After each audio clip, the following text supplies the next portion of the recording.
Vous l'avez vu au cours de ces derniers jours, l'actualité n'a pas été seulement une actualité footballistique, elle a été aussi une actualité parlementaire. En effet, à l'Assemblée nationale française, un débat a commencé sur le droit de mourir dans la dignité. Comment faire pour mourir dans la dignité ? Après plusieurs jours de débat, l'Assemblée nationale a décidé de voter en faveur de modification de la réglementation pour mieux mourir dans la dignité. Le processus législatif n'est pas terminé, puisqu'il faut encore que le Sénat se prononce, peut-être procède à un certain nombre de modifications par rapport à ce qu'a décidé l'Assemblée nationale, mais comme vous le savez, sans être professeur de droit constitutionnel, c'est l'Assemblée nationale, dans la Constitution française, qui a le dernier mot.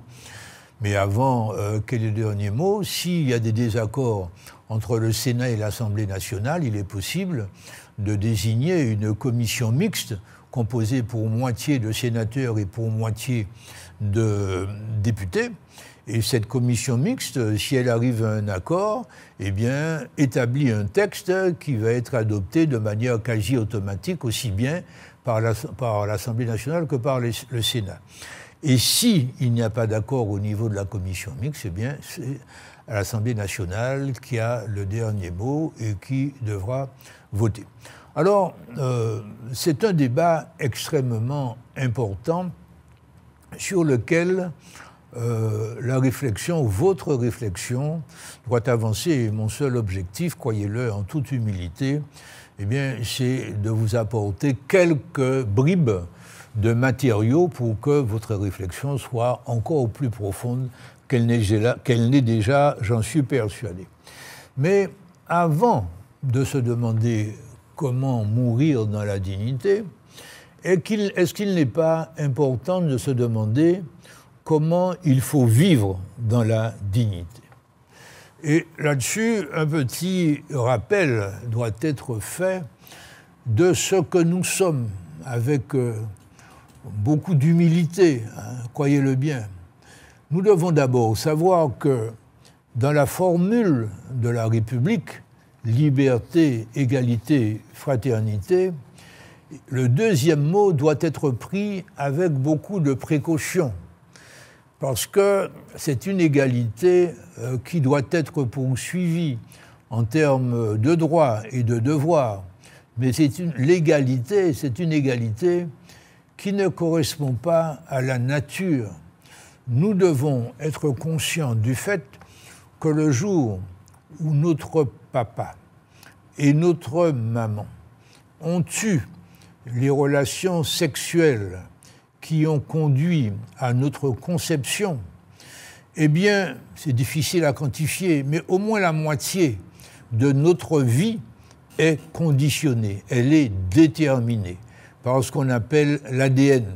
C'est-à-dire que c'est à ce moment-là, eh bien, que nous avons une certaine dose d'intelligence, de patience, de capacité de travail, de beauté, de laideur, de taille, etc., etc.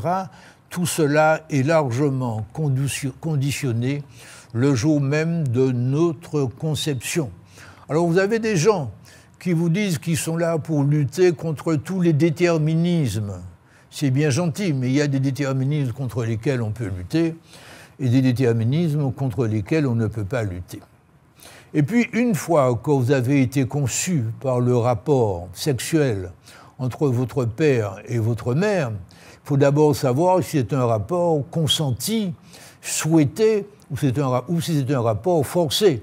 Vous imaginez bien que déjà là, si le rapport est un rapport forcé, comme jadis et comme encore aujourd'hui dans beaucoup de situations, eh bien, le fœtus n'aura pas la même composition, vous devez le savoir. Après, il y a les conditions de la grossesse. Est-ce que les femmes qui sont en situation de grossesse aujourd'hui à Gaza ou en Ukraine sont dans les meilleures conditions pour donner naissance à quelqu'un qui sera heureux dans la vie? Évidemment non. Donc les conditions de la grossesse sont extrêmement importantes. Après, les conditions de la venue au monde. Il y a des venues au monde, des naissances qui se font sans difficulté, et puis il y a des naissances qui se font dans des drames, vous le savez bien. Donc tout ça conditionne nos conditions de vie et doit être pris en considération. Mais ça, c'est la première phase, probablement la plus importante. La conception, la grossesse et la naissance. Mais après, ce qui va venir n'est pas dénué d'importance non plus. Nous avons l'enfance. Dans quelles conditions l'enfance se déroule? Dans quelles conditions l'éducation se fait? Est-ce que les parents ont la capacité de s'occuper vraiment de leurs enfants? Ou bien est-ce que les parents sont eux-mêmes des enfants? Ou bien ce sont des gens qui sont des drogués, ce sont des gens qui sont alcooliques? Est-ce que tout cela n'a pas une influence évidemment très importante sur la personnalité?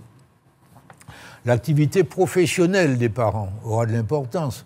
Selon que les parents auront une activité professionnelle valorisante, leur apportant un certain volume de revenus financiers, ou selon que l'activité professionnelle sera moins valorisante, évidemment, les conditions de l'éducation, de la formation de l'enfant ne seront pas les mêmes. Je rappelle que nous sommes dans une société, il faut le rappeler autant que possible, où le travail manuel n'est pas considéré comme il devrait être considéré.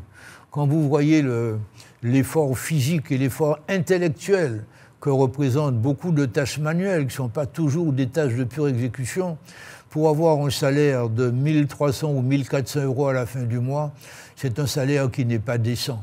C'est vraiment une réflexion à avoir pour que la main-d'œuvre manuelle soit mieux considérée qu'elle ne l'est aujourd'hui. Il y a trop d'injustice dans les rémunérations. Une véritable politique de revenus doit être pensée et mise en place. Aujourd'hui, nous avons des tas de gens qui travaillent dans des bureaux où ils n'apportent véritablement rien en termes d'amélioration de la qualité de vie, mais qui gagnent des milliers et parfois des dizaines de milliers d'euros par mois.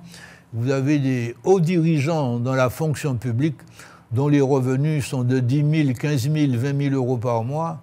Et quand vous voyez la situation, par exemple, aujourd'hui, des services publics en France, tant au niveau national qu'au niveau régional, on peut se dire qu'il y a quand même des salaires qui ne se méritent pas. Trop d'injustice. Et puis la qualité des services publics. Selon qu'on vous attendez 5 minutes pour être reçu dans une mairie, ou bien une journée, 2 journées pour être reçu dans un service hospitalier où vous serez soigné, eh bien, votre qualité de vie n'est pas la même et votre possibilité d'avoir du bonheur n'est pas non plus la même.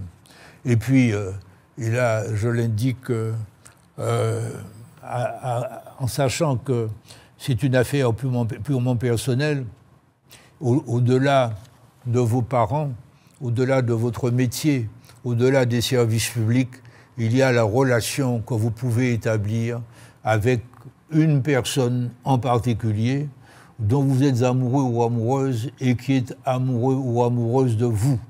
L'amour, c'est quelque chose d'extrêmement important. On le dit dans les chansons, on n'ose pas le dire dans les émissions de télévision.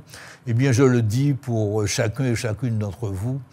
L'amour, tout le monde n'a pas la chance de rencontrer l'amour, ou bien on le rencontre parfois très tard, mais jamais trop tard. Mais l'amour est une condition essentielle du bonheur et de l'art de vivre avant de connaître la possibilité de mourir. Après donc avoir vu ensemble comment vivre et comment réussir sa vie, eh bien, la question qui se pose est de savoir dans quelles conditions on peut mourir le mieux possible, entre guillemets.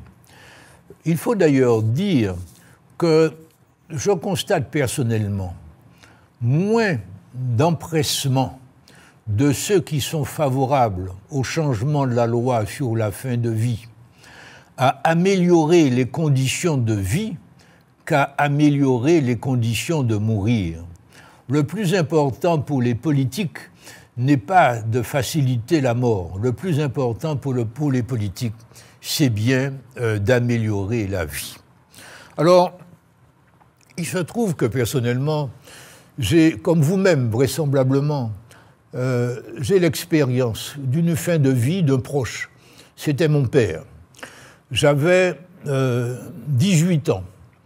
Quand je suis rentré en Martinique en vacances, étudiant à Paris, je suis rentré en vacances en Martinique, et j'ai trouvé mon père malade. Il avait 72 ans, il venait d'être opéré. Et il a vécu 14 jours encore après mon arrivée, et il est mort dans mes bras. Et j'ai eu à le transporter avec un ami qui avait une voiture. Je me suis installé avec lui, avec mon père à l'arrière de la voiture. J'ai recouvert sa tête d'un drap et puis je l'ai raccompagné à la maison familiale pour qu'on le mette en bière, etc., etc. Donc c'est une expérience que j'ai et une expérience qu'un grand nombre de personnes ont. Et que faut-il faire dans ces cas-là? Est-ce qu'il faut accélérer la fin de la vie ou bien est-ce qu'il faut laisser faire? Tous les médecins vous diront qu'ils ont déjà tous les moyens nécessaires pour changer le rythme de la fin de vie. Il y a d'abord tous les sédatifs, et puis il y a ensuite ne pas administrer un certain nombre de soins qui prolongent la vie. Créer un droit supplémentaire, créer des techniques supplémentaires, tout cela relève de la volonté d'un certain nombre de personnes qui vous disent de sang-froid qu'ils sont là pour lutter contre tous les déterminismes. Non, il y a des déterminismes qu'il faut laisser. Par exemple, je considère que le sexe est un déterminisme sur lequel il n'y a pas lieu de revenir. Bon, eh bien, quand quelqu'un est sur la fin de sa vie, il ne faut pas chercher à accélérer. Il faut qu'en convenance entre la famille et les médecins sont les meilleurs conseillers de ce point de vue-là, il faut qu'on décide de ce qu'on fait et puis qu'on attende que les choses se fassent de la manière la plus naturelle possible. Il y a des choses que nous ne savons pas sur l'état de conscience des gens qui sont en fin de vie. Est-ce que nous sommes certains que la personne n'entend rien, ne conçoit rien? Est-ce que la personne est véritablement indifférente à ce qui se passe?